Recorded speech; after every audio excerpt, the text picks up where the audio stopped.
We're back. Oh, I gotta go. We're back. It's the Horns Up Talking Texas podcast. Fisher DeSablis, DJ Nikki Snacks Crider, and the Quan Cosby. We had to do another OU preview with our boy Q. We can't not do it. We had Caleb Kelly on. Boots on the ground. Former OU linebacker. Honestly, like, we gave him props when he was on the show. Got to give him props. He knew our team cold. He obviously knew his team cold. He was a great guest. But we got to get your thoughts in the game, Q. How you feeling going into this one? What's the vibe like? I know we were there last year. We beat their ass 49-0, but their quarterback is back. Caleb reminded us they have 63 new guys in the roster. There's a lot of changes that have gone on for the Oklahoma Boomer Sooners. So what are you thinking about going into this one? Man, at the end of the day, they're 5-0, so you have to respect them on that level.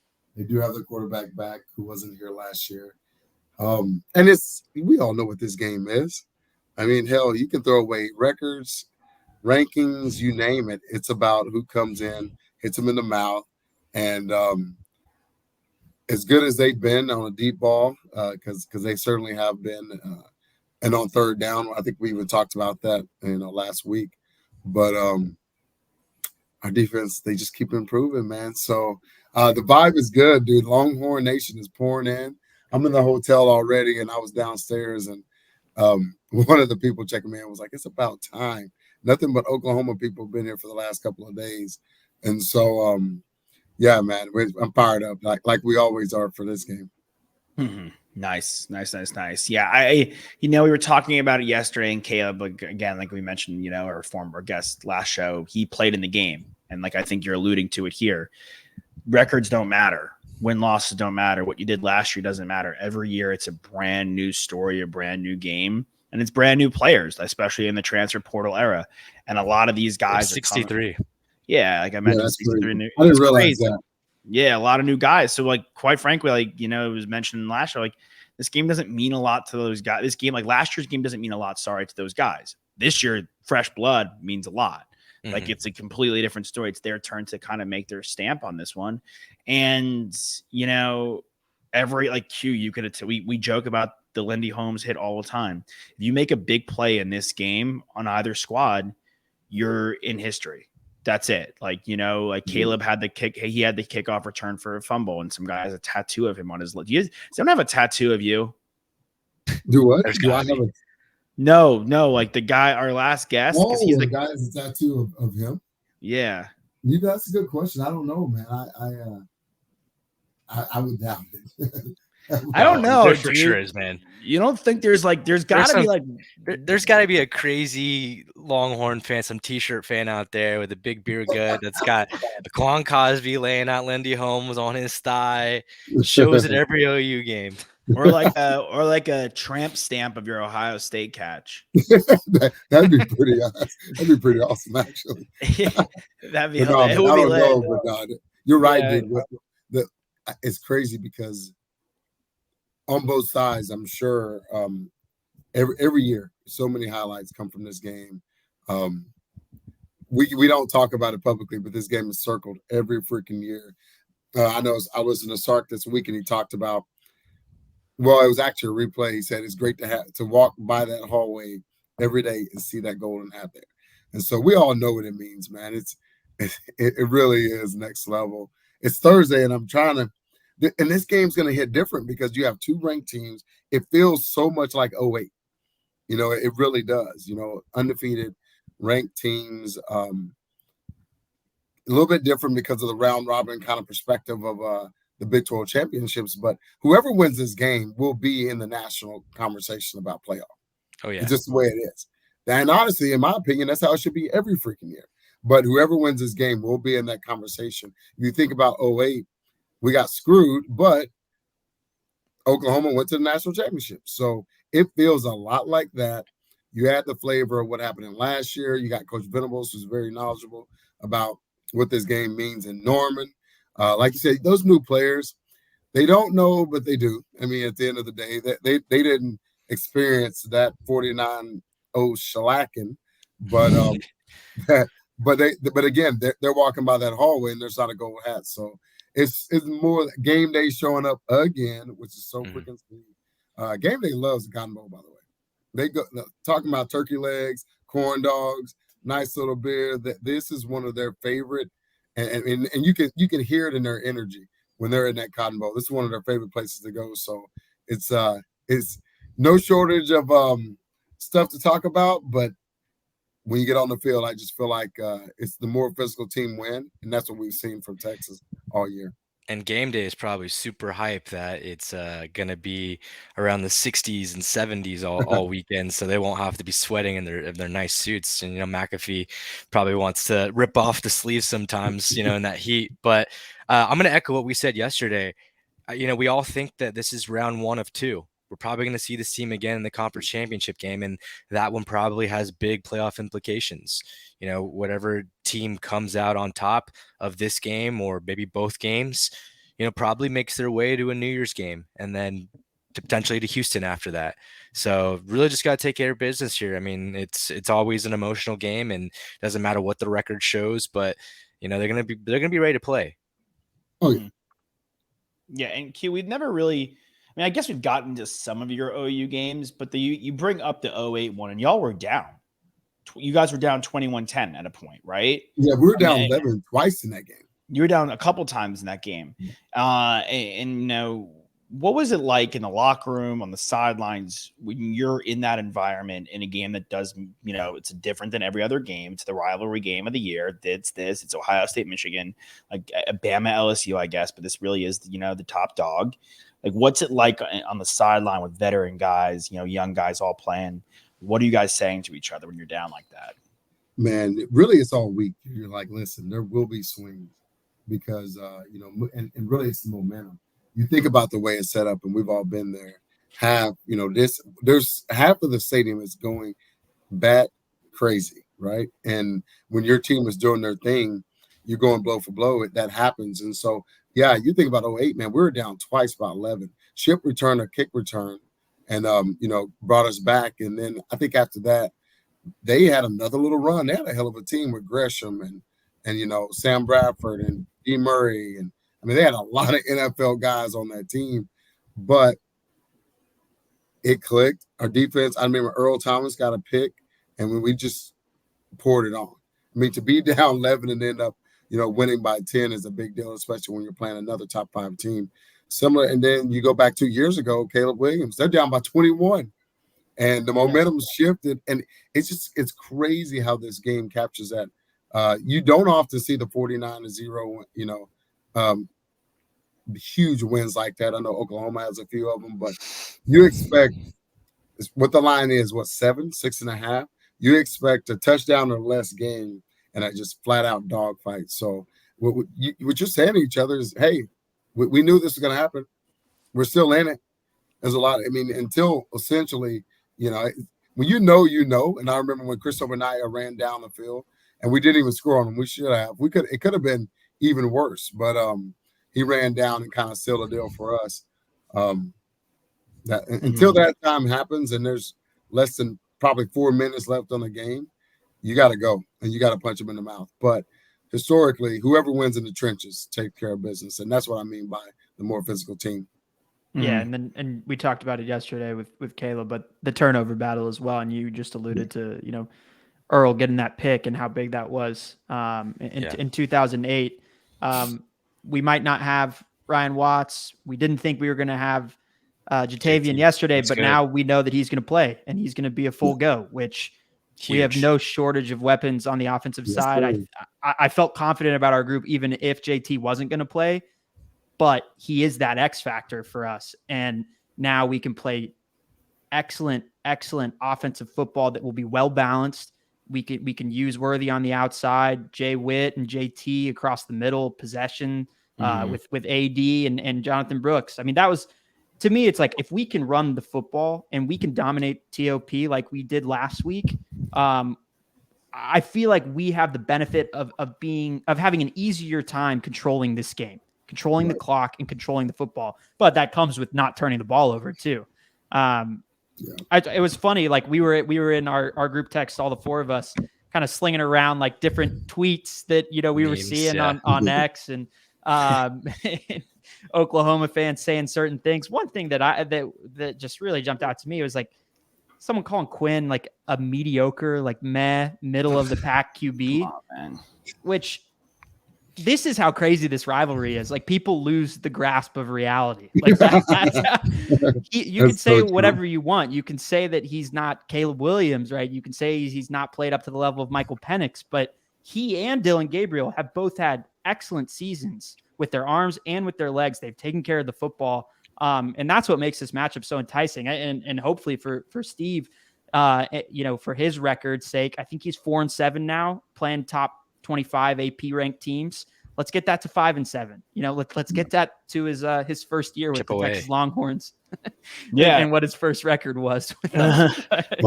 He already beat 2 this year, so it's trending in the right direction. Yeah, I agree.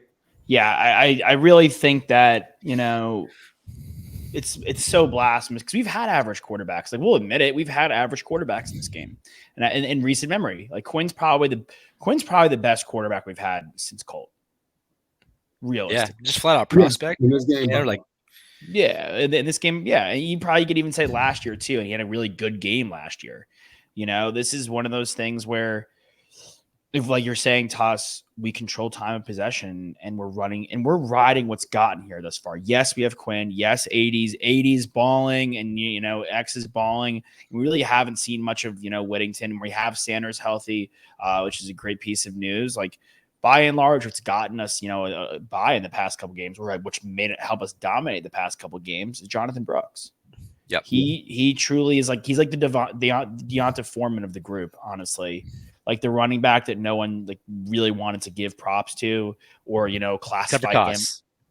Well, I'm just saying, but I think we all thought he was good, but we're talking about the shoes that he has to fill with Bijan, but I don't understand how much of a better job you could be doing. Like you're third in the nation in rushing. And if you don't count the first couple of games where you started off slow, these last 4 games, you're first. So he's leading the nation in rushing. You can't really ask for much more out of this kid week in and week out, especially as a sophomore. This is one of those things. If we run the football and we control time possession, like you're saying, Alex, we are going to beat this team because they are good. They do have a good quarterback as well. I just want to go back to that 08 real quick. The year, because I was looking, you're 3-1 against OU, right? In the Red River. Oh, yeah. Okay. So 3-1. You lost your junior year, and then you won in 07, and then you win your senior year. Trying to get the inverse mindset of them, what they'll be saying. What did Mac, what was his message to the crew after losing last year? Losing your junior year to the senior year, because I kind of want to know what Venables would be saying. It was everything y'all talked about. Essentially, Jamal was going into the end zone, and he dove over a guy to try to score. The guy's helmet hit the ball. He fumbled on the 2-yard line. We're 4-0. And so you can't make those mistakes, certainly in those, opportune times. And so, we had too many turnovers. I think Cole had a couple of picks as well. And so we had a lot of turnovers. Jamal ran decent, but not the typical JC games that we'd see where he's running for 180. And he had a couple of fumbles. And so Mac didn't have much to say. We kind of knew. We knew why we screwed it up, and we were pissed that, beating them back to back, which don't happen very often for any team, really, and so we were trying to keep it going. So even though we lost the previous year, though, it's a clean slate every time. Every time you get to this week with different players, and to talk about them, we know they have so many guys that came from the portal, and they are improved, but we still have the better roster. In my opinion, we truly do. When you go talk about our starters, and I think we did it a couple of weeks ago too. What position are they better than us? And I just can't think of a lot of them. I really don't know if there's any. Maybe kicker. So, no, I mean, seriously, that might be it because our kickers missed a couple field goals. But, and by the way, this game is a big kicking game. It's truly one of those games where every freaking phase matters. Punt returns, kick returns, really kicking field goals. Of course, we had a couple of issues just receiving the punt. You can't muff one in this game because, especially if you're on the wrong side of the field, that poop rolls down the hill. So it's just like I said, I think there's been a lot of changes. I think there's going to be new blood. I don't believe it's going to be a 49-0 type deal, but I do still feel like we have the better roster, and we're going to come out there pretty fired up because I just see a different look in these cats' eyes. They're hungry. I mean, you think about some of the veteran guys on this team, they've never really had a good season. Mm-hmm. And so now to be in the position that they are, maybe a sprinkle of them that were at that Sugar Bowl, but really these guys are hungry. They do have leadership. They just have a different mindset. So they need to understand what this game is. And I think it's going to be, I think I said it last week. I think we're going to cover again. Oh, yeah. Well, what's your score prediction? Because we gave ours yesterday. Mine was 42-27 Horns. Mine is because I think Venables is better. I think he's a hell of a defensive coach. And I know we threw 49 on him and some people at a little bit different level, but I think they're going to do better this year. I'd say 38. I'll say 38-24. Okay, so similar margin. Yeah.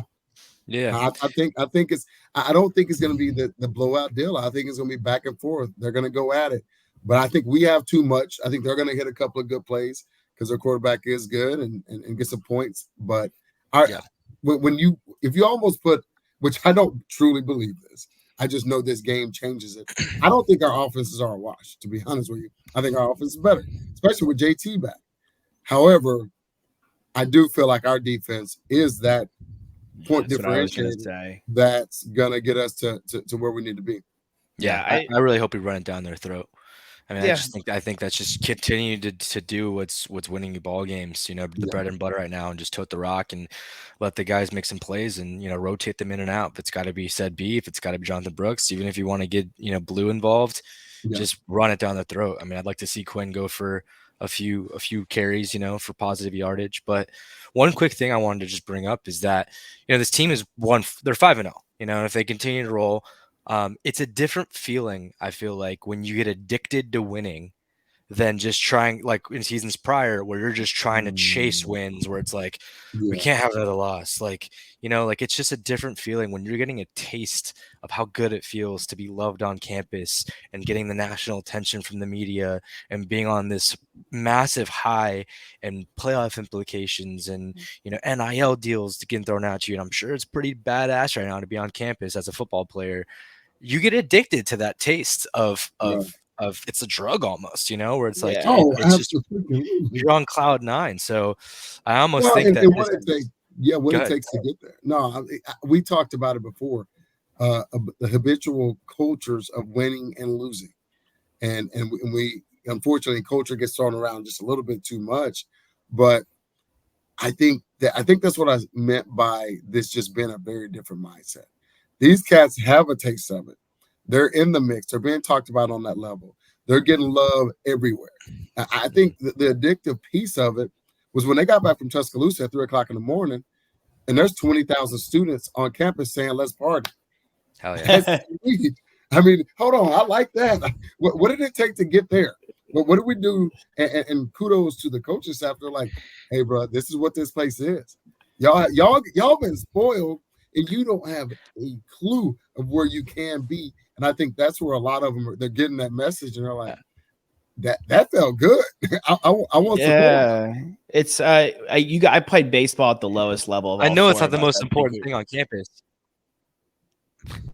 I was just gonna say I've played baseball at the lowest level of all four of us, like we've discussed in the past. But kind of what Nick is saying, like in the change of mindset, the first thing they teach you is like, don't go into an at bat saying, "I hope I don't strike out," because what's going to happen? You're going to strike out. If you go into a game saying, "I hope I don't lose this game because I can't deal with any more losses," you overthink it. You lose the game. So like this addiction to winning, this taste of like, oh, that was cool in Tuscaloosa. The taste that like, oh, we hear about the, all the 08, 05, like all the teams in the past, like that's what they had every weekend. Like maybe once they didn't have it a year. And those are the, which is crazy. Just real quick, Josh, I know because you were looking at the games where Q played in the Red River Rivalry. At the time, it was the shootout. Now we know that name has changed. And Quan, if you know this, chime in. But had we played 5 games at any point when you were in the Red River Rivalry? Or was it less than? Because I know frequently we don't have 5 games under our belt. Yeah, it was usually 4. I mean, it's usually we're 4 and 3 and whatever it may be. But it was rare that we were already 5 games in. Both teams, honestly. I think one thing that people aren't thinking about is that I know the first 2 years weren't what we wanted out of Sark in the squad, but it's specifically him as a head coach and as an offensive guru. But now he has his guys. Now he has the speed that he wants on the outside. Now he has the tight end that is as versatile and as much of a nightmare matchup for linebackers, safeties, anyone who you put on him. Yeah. And we're using a ton of pre-snap motion. We love stacking our best formations on the short side of the field. Like, our offensive line is as good as it has been and getting better week to week. I bring up the extra week because I think the more you see this Texas offense, the better it's going to look, the better Quinn's going to feel with his reads, the more the guys are going to be comfortable with that motion and understanding the timing of it. Like, I don't even think we've seen the best of this offense from a passing attack standpoint. And to me, what we offer with our speed and why I love Jonathan Brooks so much with Worthy on the outside and AD Mitchell, and maybe why Whittington hasn't gotten as involved as much, is because, like, this offense reminds me, if you want to comp it to the NFL offenses at its best, to the Dolphins and to the 49ers. Like, that's what we can be with our tools that we have with our players and our weapons. And I don't know if the massive breakout game for Quinn where he throws for Mahomes-esque, like Texas Tech level passing yards is going to happen this week, but it will happen this year. It will. And I don't think it needs to happen though. Because going off what you're saying, sure. But like, it could. Oh, and yeah. Even just the threat of the fact that it could is where I think we can get. And it just, we haven't been in this position before. Well, and even the threat of being able to do that is where a defensive coordinator is going, how the hell do we stop them? Every one of them. Right. It's so hard. And you talk about JT. Yeah, he's getting better every game. By the way, he scored last year. He scored. This game is, he had a great game last year. And so we just have so many freaking pieces. And that's why I say they are improved. No doubt about it. They're going to come in with their DNA talking all that. But I think if we start fast, if we play a complete game, like y'all said, there's still some in the tank. And this game could bring the best out of it. And then last but not least, talk about their mindset and the culture shift. 2 years ago, Sark's first few years, they were letting folks come back and they weren't finishing. Yep. They are beating folks down in the fourth quarter. Regardless of what happens, we want to be up going into the fourth. Matter of fact, hell, I want to be getting ready for, I might even go get in line early for freaking turkey leg. But careful, dude. Don't. Nick and I almost did that a couple of years ago, and I'm glad we didn't. Toss, it's so interesting, your whole sentiment about the offense, because which makes me excited about the team, because the way you feel about the offense and how we're not seeing the best of it yet, it's the exact same way I feel, but about the defense. I feel that way about our defense. Like, yes, and I you saying it out loud, I'm like, okay, I feel that way about the offense too. But this is a game where if everything goes right, and a big reason we're beating these teams down is the offense is clicking and settling into the game, and the defense is relentless. Yeah, we are holding teams to no points. Look the last few games. We're holding teams to no points. They're scoring on like bogus plays too, like the fumble. Breakaway touchdowns. Like it's not like they're driving on us and just having methodical drives and we got gashed all drive long. No, they're just big plays usually. Really this is one of those games because their offense is good. Their offense is fast, and their run game's a little weak, but their offense is good and their offense is fast in the receiving game. If we hold this team down, I think a lot of the national attention, which no one is saying this right now because it's all about the quarterbacks.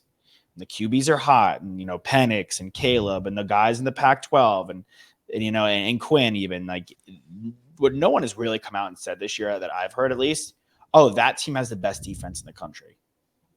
That would be something to see. If we hold this team to like under 20 points again, and that's how many games in a row through Big 12 play we've held our opponents to under 20 points, and some teams even to 10. Great. Yeah. Are we going to be in a position where like, okay, like Caleb, great. You guys could score 48, but run the risk of giving up 48. Penix, like we'll see what happens when things get deeper for you, man, and your googly eyes for Rome and Polk. Like we could be in a position where we have the number one defense in the country. That changes to me everything. Then you're into the composition of all of the national champions of years prior, and all those teams have top 5 defenses. Every single one of them. Everybody talks about Vince. Vince doesn't get the ball if we don't stop a 4th and 2. I mean, really, our deep and that offense was arguably one of the best offenses to ever be on the field, like a Joe Burrow type offense and all that he had. And we held our own. They were, what was it? 38. What was that final score? 31-28? No, it was more than that. No, it was 31-28, wasn't it? No, not what? I thought it was 38-35. No? Why are we all having brain farts right now? Well, because this is the problem. It's been too damn long. Oh, 41-38. 41. We put up 41-38. That's what it was. 41-38. And that seems like a lot of points. Mm-hmm. The problem is that team was putting up 55, 65 points a game. Yeah, the Heisman Trophy winner, and they had Reggie Bush, Lindell White, they had Matt Leinart. I mean, the list goes on of just how many playmakers they had across the board. It's wild. Yeah, our defense has been a problem. I love that, Josh. I love that. Yeah, Milroe has been pretty damn good after our game. Let's be real. It wasn't that he wasn't good the next one. It was that our defense made him look so bad. Saban lost trust. And now they're back in a position he's like, everybody's like, well, how do you name him your starter that quick? The dude can make plays. He is an athlete. He is an athlete. And versus lesser defenses, they're 4-1. We're going to learn a lot this weekend. That's going to be actually a fun game to check out. But I'm right there with you, Josh.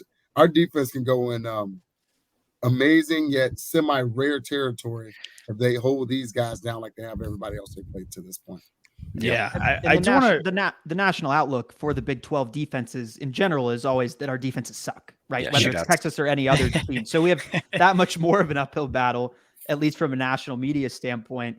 And then as a defense, I think like the measure in college football and the NFL, like the measure of a great defense is how you stifle and stop the best offenses, right? Like if you're a great defense, you want the hunger and challenge of playing a guy like Dylan Gabriel or Caleb Williams, whoever it is. Because then when you stop that guy, you get to say, no, it doesn't matter that we got 3 backup QBs in a row because we stopped that guy. So this is a huge and tremendous challenge for them. And if we come out on the other side, how we all think and know we can, the defense deserves to be talked about in that kind of way. And this is also a defense that is coached by a DC who, has completely changed the outlook of how we looked at him. A guy that if we continue this trajectory and end up winning the Big 12 championship, who knows what we do after that? Like this guy's going to be a head coach somewhere and he deserves to be a head coach somewhere. Oh, are you talking about I'm talking about PK. Okay. Sorry. I thought you were talking about Venables on the other side, but I really hope we have Watts in this one. I think we need him. But our front 7 could really do some damage. We have like pros, and not like, oh, I hope this guy gets drafted pros. Like we have, this guy is going in the 1st or 2nd round. This guy's going at least in the 3rd round. Like we have even Caleb Kelly, who was came on our show as a linebacker himself, and was a top recruit. He's like Ford. That guy is a pro. Everyone on a national level knows that. 3-star recruit, ironically. Everyone on a national level knows that this guy's a pro. So I'm hoping that that's the sentiment that rings true. We don't really. I guess we do get a little nostalgic with UQ, but this show maybe more so than others. I have a trivia question for you, Quan.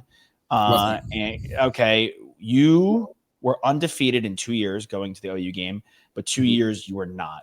you had one loss going into each game. I believe it was your sophomore year and your junior year. Do you know the teams that you guys had lost to going into the OU game? Yeah, because I only had 7 of them. Way to sling it back. Way to sling it back to me. Thank you. So it was Ohio State. Yeah. And then K-State. Yeah, correct. Now, your senior year, do you remember how many yards you had in the Red River game? Man, I think I went for 11 for 120 something. 120. You went 9 for 122. Oh yeah. Well, then Ship had 11 for like 130. We went stupid on them fools. So it was just you two. I looked at y'all. I looked at your stats. The kick return too. I looked at your stat. Yeah, I looked at your stats firk. So it was just like there. Look at Quan's. I saw what you had and I saw what Ship had. I didn't look at the rest of the receiving group. I was like, damn, how many yards did Colt throw for? And it was like 270. It was just like not a lot. Like just that. Because we actually, but again, going back to this game and the way you help not turning it over is you run the ball. I'm telling you, it's so physical in the trenches. Chris Obanaya had a hell of a game that game. Jamal's had some. RT's had some. Really, this game, as crazy as it is, and Sam Bradford could sling it, and he did to Gresham and other guys, but it comes to the trenches, man.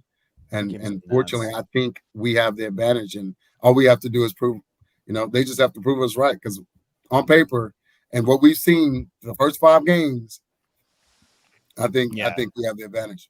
And last one for you, other than like let's say Colt VY, how they're revered in Longhorn Nation, is Jamal the best player you played with?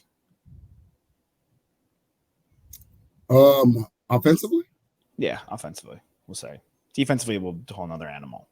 Yeah, I'm about to say, I was like, dude, I was talking to Huff before we got on this deal. He's pretty damn good. Ross pretty damn good.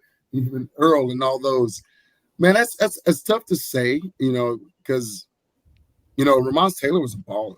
RT, he unfortunately made a couple mistakes, but that dude, he played in the backfield and he went at receiver and he was Moss Cats. And so he was pretty damn good. David Thomas, one of the best tight ends to ever play, get a Super Bowl and all the above. So Jamal certainly is in that conversation, but we had some dudes, man. We really did. Hell, craziest thing, Henry Melson ended up being a D lineman, but his freshman year he had 13, 14 touchdowns. And so it just we had there's a reason we won as much as we did. And the cool piece is that's what I see in this roster. I really do see this roster having depth, having next man up mentality, and this is certainly the best roster in my opinion. Oh, and I'll say since 2008. I really I'm saying this roster is better than the national championship losing team that Colt's senior year. Wow. It's deep. I mean, it's just every position. We got guys who are next man up mentality. Jesus. So it's what you need to breed a national champion. Yeah. That's like when Magic said Kobe was the best Laker, man. I'm glad I don't have to like go deep and find the social clip for this one. That was a cut right there. Well, we know Quan's not even being political about it, like Magic probably was, right? Like he's got to stay on the right side. He always does. As long as our guys, they don't need any motivation, but if they do, they should go watch Deshaun Jameson chase down that pick 6 that Kirk Cousins had this past week when he laid Kirk Cousins out. That's all you got. That right there. I was like, this guy, it's like he knows Texas OU's this coming weekend. Oh yeah. We love our horns in the pros doing big things, but if they play with that level of intensity, like we'll be all right. I'll tell you what, I do not want to see any Longhorns in the NFL wearing OU gear on Sunday because they lost a bet. Exactly. Yeah. Oh, thankfully, I knew when and when not to make that bet, which is exactly why I'm taking bets this year. If any of my boys want to call me, because I'm feeling pretty good about what we have out there. You try to rook Chris Harris Jr. We have it on record. Oh yeah. He was real confident on there, as he should be. But like I told him, I was like, I'm gonna keep it humble, but I'm not that worried. Yeah, he was super confident. You're like, all right, let's throw some stacks, and he was like, you know what, like, I think I hear my kids crying. Yeah, exactly. All right, gents, Q, hold it down for us. Yes, I mean, we're all watching in different places. I'll hold it down in New York, Toss in LA, Nick in Austin, and Q in D-Town, where the game is being held. Hold it down, fellas. Let's get a win. Let's go continue the undefeated streak and just, again, next game up. All right. Let's go. Horns up, talking tech. OU sucks. Horns. OU sucks. Fisher, Desopoulos, DJ, Nikki Snacks, Carter, the Quan Cosby. We'll see you guys next time. Welcome.